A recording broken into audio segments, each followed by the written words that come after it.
አሰላሙ አለይኩም ወራህመቱላሂ ወበረካቱ። የዙልቢ ጃሬን ቤተሰቦች፣ ይህ ዙልቢ መረጃ ነው።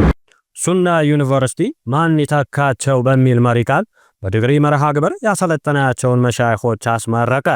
ተተኪ ዓሊሞችና መሻይኾችን ለማፍራት ላለፉት 8 ዓመታት በትምህርትና በምርምር ዘርፍ ሲንቀሳቀስ የቆየው ሱና ዩኒቨርሲቲ በዛሬው ዕለት በዲግሪ መርሃ ግብር ያስተማራቸውን መሻይኾች በታላቅ ድምቀት አስመርቋል። በምረቃት ስነ ስርዓቱ ላይ የመክፈቻ ንግግር ያደረጉት ዶክተር ሼክ መሐመድ ሐሚዲን የሀገራችን ዑለማዎች ለዕልም ቅብብሎሽ የከፈሉትን መስዋዕትነት አውስተዋል። አሁን ያለው ማህበረሰብ ዘመኑን ያዋጀ ዑለማ የማፍራት ረገድ ርብርብ እንዲያደርግ የጠየቁ ሼኹ ተቋሙ የዓሊሞች እጥረት እንዳይከሰትና የሐሪማ ትምህርት ከዘመናዊ ስልጣኔ ጋር ተባብሮ እንዲቀጥል እየሰራ መሆኑንም ገልጸዋል።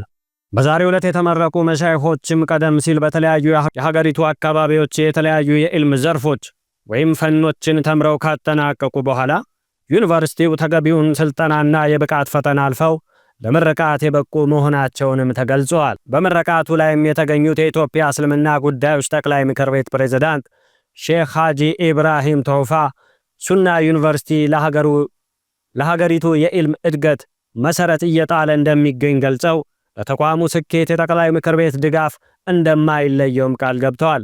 ፕሬዝዳንቱ አክለውም መንግስት ለዩኒቨርሲቲው የራሱን ህንፃ መገንቢያ የሚሆን ቦታ እንዲሰጥ በጠቅላይ ምክር ቤቱ ስም ጥሪም አቅርበዋል።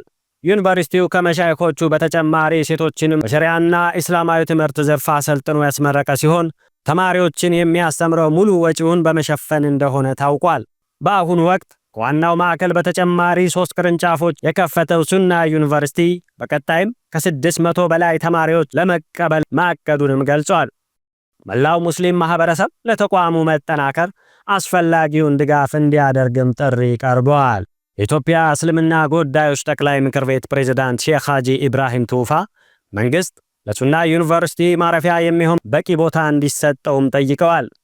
ፕሬዝዳንቱ እንዲህ አይነት ዩኒቨርሲቲዎች ለሀገር ሁለንተናዊ እድገት ጠንካራ መሰረት ስለሆኑ መንግስት ዩኒቨርሲቲዎችን ማጠናከር አለበትም ብለዋል። መንግስት እስካሁን ለምክር ቤቱ ላደረገው ትብብር አመስግነዋል።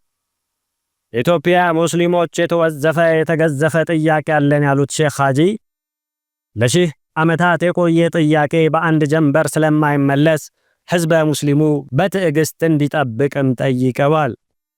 አክለውም ሼክ ሐጂ የሱና ዩኒቨርሲቲ ፍሬን ለማየት የበቃ ነው በሼህ ዶክተር መሐመድ ሐሚዲን ያልተቋረጠ ጥረት ነውም ብለዋል። ከሱና ዩኒቨርሲቲ መስራቾች ውስጥ አንዱ የሆኑት ሼክ ሐጂ ኢብራሂም ቱፋ የሱና ዩኒቨርሲቲ ያስተማራቸውን ተማሪዎች ባስመረቁበት ወቅት ጠቅላይ ምክር ቤቱ በሚቀጥሉት ጊዜያት በርካታ እስላማዊ ዩኒቨርሲቲዎችን ለመገንባት ጠንክረው እንደሚሰሩም አስታውቀዋል። የአዲስ አበባ እስልምና ጉዳዮች ከፍተኛ ምክር ቤት ፕሬዝዳንት ሼክ ሱልጣን አማኔባ በበኩላቸው ዩኒቨርሲቲው ዑለማዎችን ለመተካት እያደረገ ያለውን እንቅስቃሴ አጠናክሮ እንዲቀጥል አሳስበዋል።